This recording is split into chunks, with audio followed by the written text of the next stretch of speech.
Hello and namaste to everyone. I'm Umashanker Yadav. I welcome you all to Exploring the Unexplored. In this program, I bring people from every walk of life from all over the world. They talk about their lives, their works, which are generally useful for the society at large. Today, I have with me international student studying in India, Samuel Omeiza Kamar. He's doing B.Pharm, Bachelor of Pharmacy in Marwari University, Rajkot. He's very passionate about performing arts. He's a soccer lover. He's a book lover. He's a music lover. He's a budding poet and amateur writer. We'll be having a lot of discussion with you, Samuel. Let us start with you. What do Indians and Nigerians have in common? Okay, firstly, thank you very much for having me here. I'm really honored to be here as a Nigerian and to actually interact with an Indian of renowned repute as yourself. To answer your question, what do Nigerian families and Indian families share in common? See, both of these countries, Nigeria and India, have very vast cultures, but I feel that dependent on it all would be their family values, one of which I dare say Nigerians also have in common with Indians will be the need for respect for elders and for other individuals. Where I come from, one of the paramount things we are told is you respect your elders. Like I come from Nigeria, and in my part of the country, you dare not stand upright greeting your elder. You know, your elder one. You have to stoop low or in some way show some level of respect. And I've seen that here among the Indians, with the younger Indians showing respect to the older Indians. So one of those areas is in respect. Secondly, is the lesson of diligence and hard work. Both Indians and Nigerians share that in common. Hard work is one of their serious traits here that we have.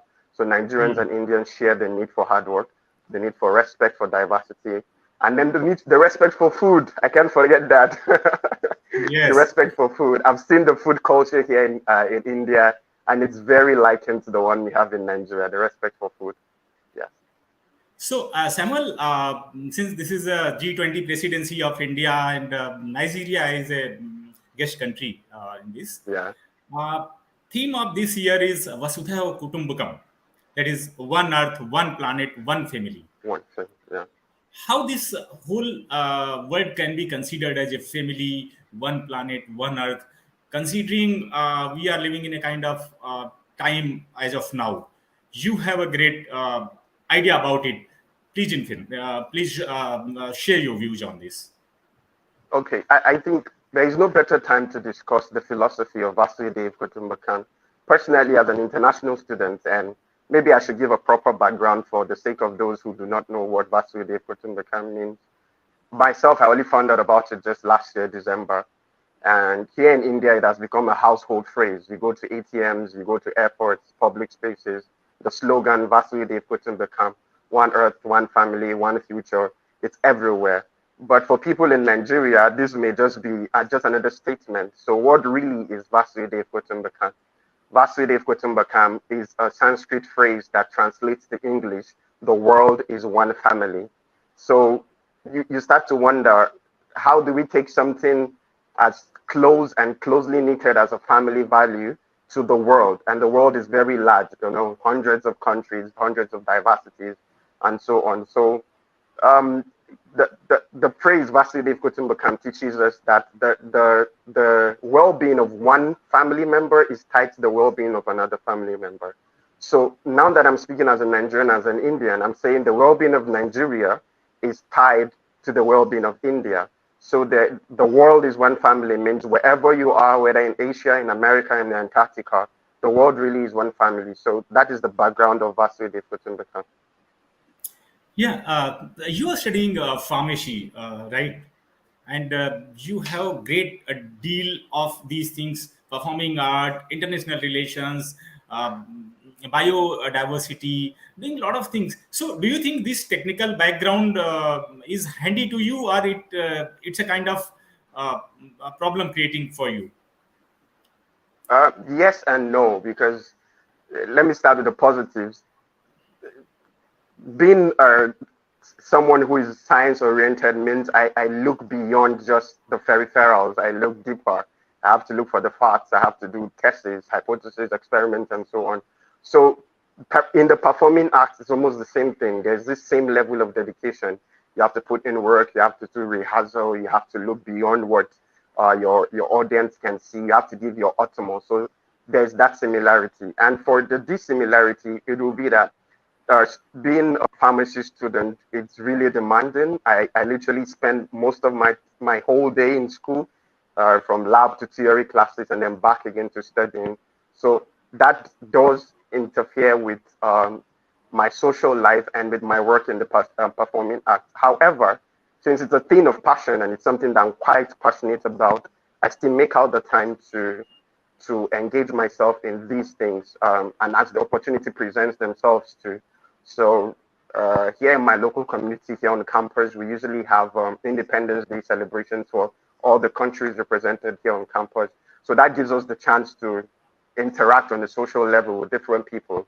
And then, of course, there's hundreds of Indian festivals where we as international students get to actually attend. And so Right. the social life, it's very much available.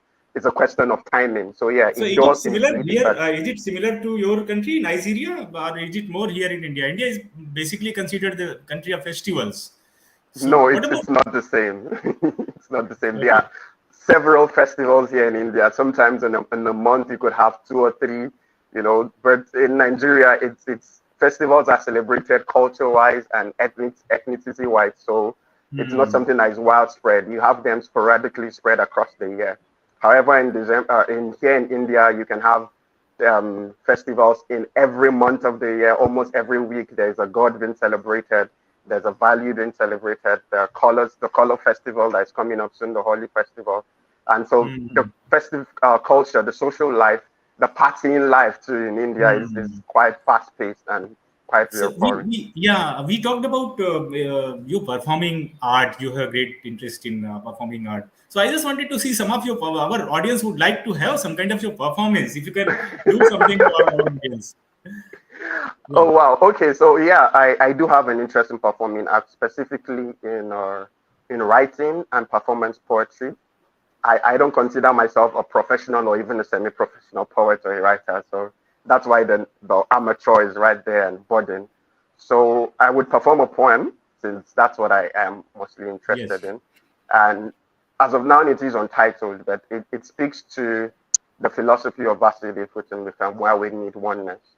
So it Hmm. goes, we are dealing with a world of division. One day they will want to divide the oceans from the waves and from the sands. So if you can see it in your heart, find it to believe in the oneness of humanity. Show empathy, make everyone's joy and well-being a part of your well-being. Enjoy Hmm. each moment of happiness. Do not Hmm. brush them away. Our hearts need to see where light is reflecting. We need to Hmm. know the kind of kindness we bring. So if you find yourself on the side of the ocean, Hmm. remember, the waves and the oceans are one. The world is Hmm. one family. Thank you. Wow, this is wonderful. This is a wonderful message and wonderful poem. So, Thank you, sir. when do you generally write? And I just have a supplementary question with this only. Do you think, because nowadays I find, I mean, we keep on listening the news that many students are in depression, they are having a lot of mental health issues. So, these kind of things help students overcoming all these kind of mental health issues. And when do you write? When should generally student write? What will be your advice to keep mentally healthy? Okay, allow me to share a personal anecdote, especially as it concerns mental health. I wasn't always a writer. My writing came as a result of a downtime, a period where I wasn't sure post high school. I wasn't sure what I was supposed to be doing. So all those long hours just at home with some old dictionary and old books and just movies. So all those long hours created that need to write, and so writing became a way out for me, an outlet for me. And because we live in a world where we are constantly faced with depressing issues on social media that has taken so much of our attention, and ironically also cuts down our attention span, thereby increasing the likeliness of mental illnesses.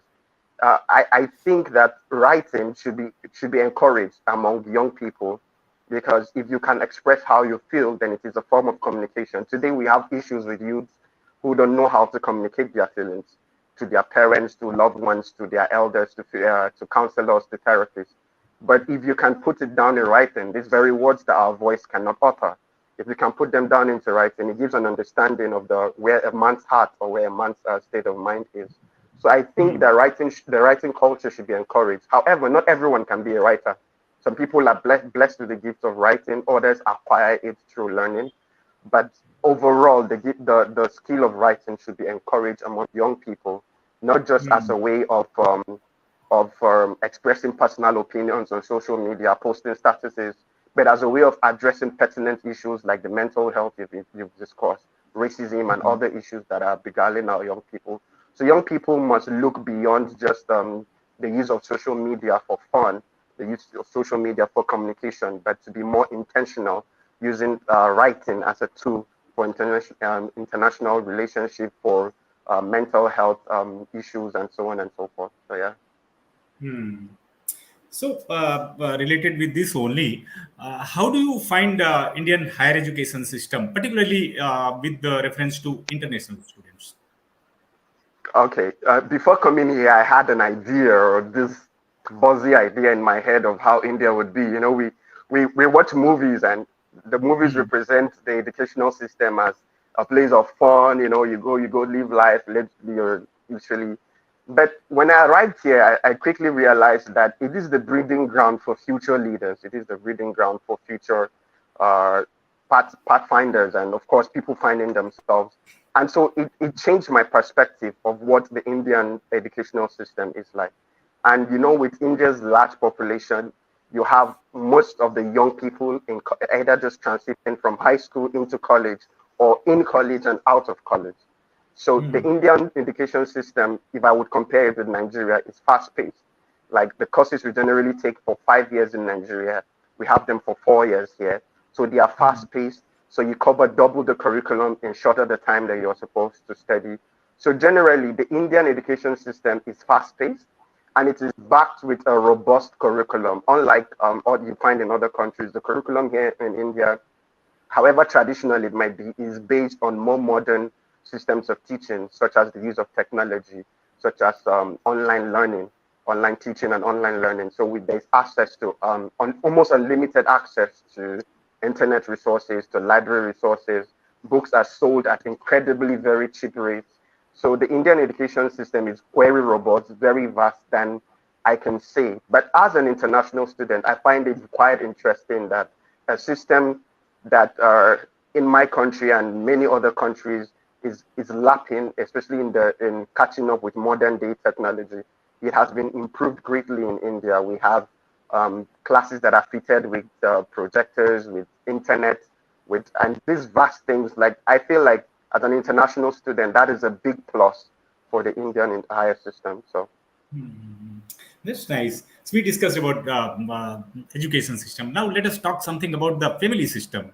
What about yeah. Indian, and what is similarity between Indian and Nigerian family system? How closely knit these members of the family are? Okay. If I would say, I dare say, and I stand to be corrected, Indian families are more closely knitted than Nigerian families, and here is why. I'm in the state of Gujarat here, in Rajkot specifically, and you move to every family homes, you find the father, the mother, his son, married or unmarried, living under the same roof, and that can carry on for years. And even if the son or a daughter was to move, she never really moves too far away from home. So family cultures in India are very closely linked. Uh, Even in college here, you still have parents who come to visit their kids almost every weekend. Every weekend. So that closeness is there. Same thing happens in Nigeria, except Nigeria is a very diverse country. So people and young people are very exploratory in Nigeria. So many of us move far away from home for education, for work, for the hustling life, and so on.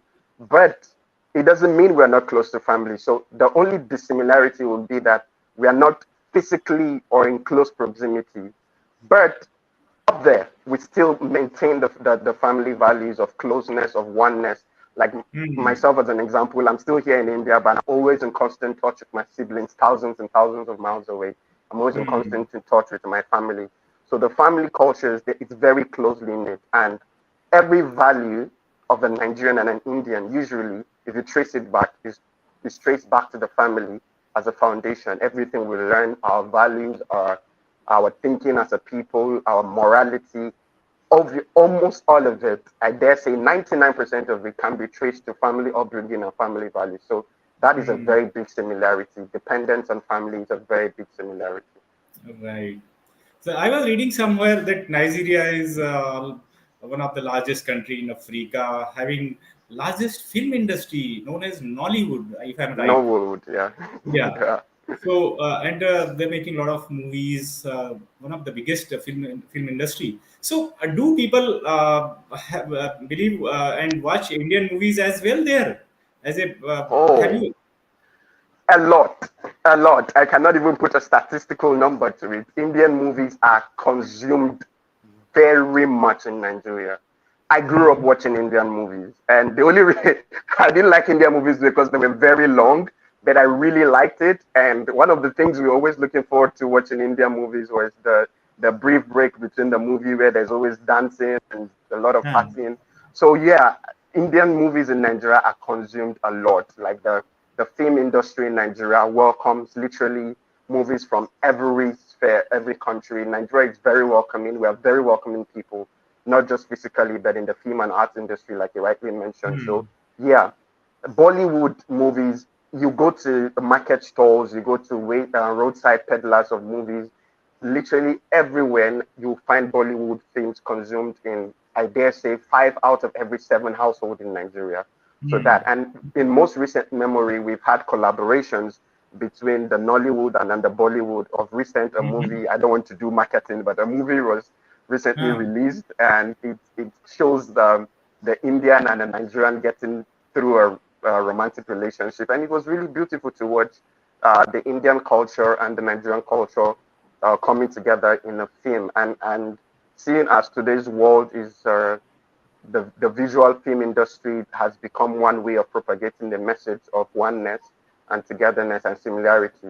Having these very two big countries collaborate Right. through film is a big plus. Yes, it is a So, big do you plus. think, since you have interest in performing arts, theater, writing, reading, and poetry, do you think the day, any day you can become a part of film industry as well? Because I have seen people at the later age, people venture out to different fields, even if they have not been there during their studies, they have not studied that field, they have not been there from the initial days, but still they venture out into different fields and they become very successful.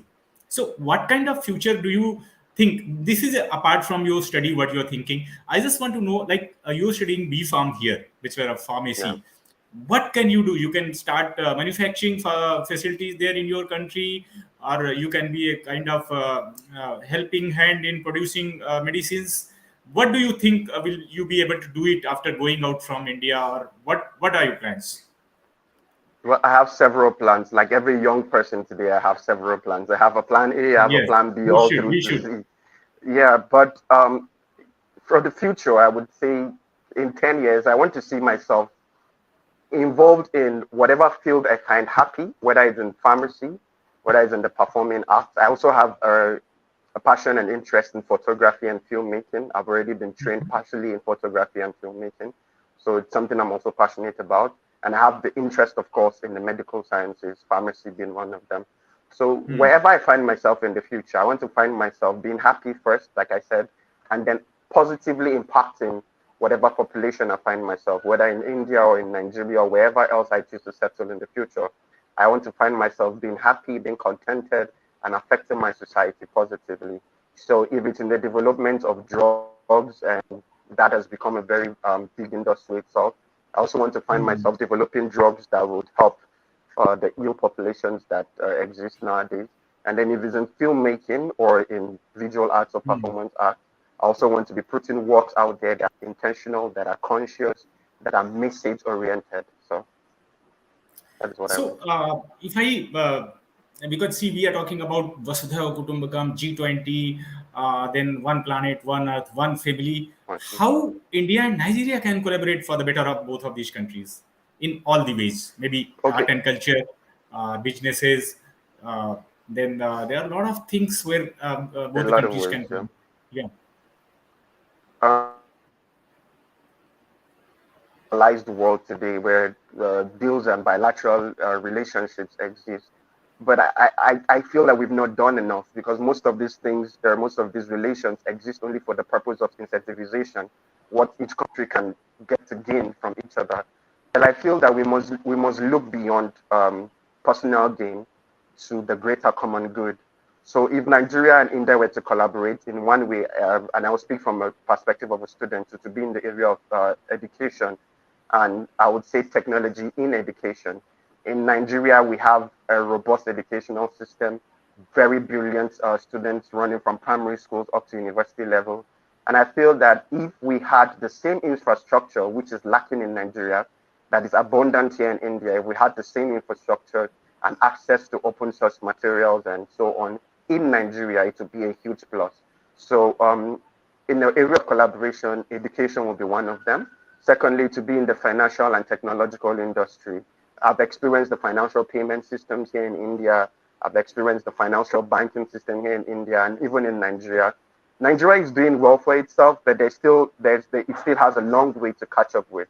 I've seen the Hmm. unified payment system here in India, and I feel if Indian systems can invest these two back into Nigeria, it will help not just Nigeria, but since Nigeria is an emerging leader in Africa, it will affect the entire globe and the entire continent of Africa. So having Hmm. the largest country in Africa, the largest economy in Africa, and one of the biggest economies and the largest populations in the world coming together, I feel like working towards a sustainable future as a people, as one earth, as one family, and as having a one future would be fully secured and fully achievable. So these are two major ways in education, in technology, and lest I forget, in health. India, a Hmm. lot of countries travel down here, especially from Nigeria and other Hmm. surrounding African countries for medical purposes. Because Right. I'm here studying pharmacy, I've seen how vast, how incredibly knowledgeable the Indian system, medical system, and health system is. So if the same knowledge can be taught, can be Hmm. applied also in Nigerian schools, traditional systems of medicine like Ayurveda, Unani Siddha systems of medicines that have been practiced here in India can be practiced in Nigeria. It would reduce the dependence on homeopathic and allopathic drugs and also improve the health system of Nigerians, remembering that the well-being of one nation is tied to the well-being of another nation. So even the health aspects, Nigerians are helped by India and Hmm. helped in tech. What now? The question will be, what will Nigeria give India? We have one of the most vastly populated human capital population. You go to any country, you're sure to find a Nigerian there, not just living, but also doing well and affecting the country's economy positively. So you Right. find Nigerians here in India involved in businesses, here in education, in tech. So these are ways that bilateral relationships can be improved. Thank you so much. Very nicely answered. Samuel, with this, we have come to the end of our part one. These were the long questions and long answers. Now we have a rapid fire round. We'll be having around 10 questions. You can answer Oh, it either in one or two sentences or one or two words. So these will be okay. short questions, short answers. All right. So, since you have been here in India for 1.5 years, maybe around 2 years in the education system, so you have to name one best part of the education system of India, particularly with reference to I did international In, students. infrastructure. Better Infrastructure. infrastructure.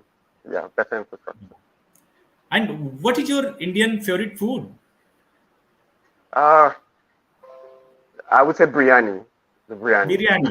Biryani, yeah. The Very nice. biryani. So, where Samuel sees himself 10 years from now?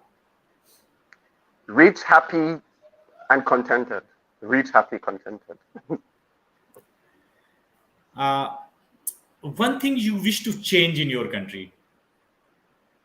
I would like to change the systems that exist, the corrupt systems that exist from, and the poor infrastructure. I think those are the two things I would like to change in my country. Yeah. This question is again nice question, and I want a good, honest answer from you. If given to settle down in one country of the world, where it will be and why? If you are given an Uh, opportunity. I would say Norway. No, don't Norway. I think Norway. Norway. Okay. And Yeah, why? Norway.